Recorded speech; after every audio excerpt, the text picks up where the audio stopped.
નમસ્કાર, હું છું પૂજા. સ્વાગત છે આપનું ઇન્ડિયા વોઇસમાં. કેનેડાના એમેઝોનના વેરહાઉસમાં ₹18 કરોડથી વધુની ચોરી થઈ છે.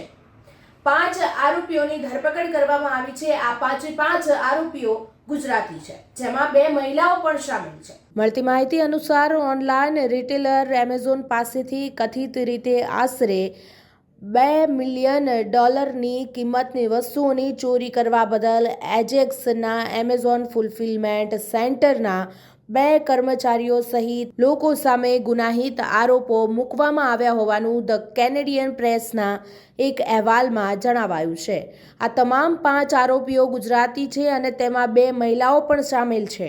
પોલીસે જણાવ્યું હતું કે તેમણે કુલ મળીને $2,50,000 થી વધુની કિંમતના અત્યાધુનિક ઇલેક્ટ્રોનિક્સ સાધનો અને $50,000 રોકડા જપ્ત કર્યા છે.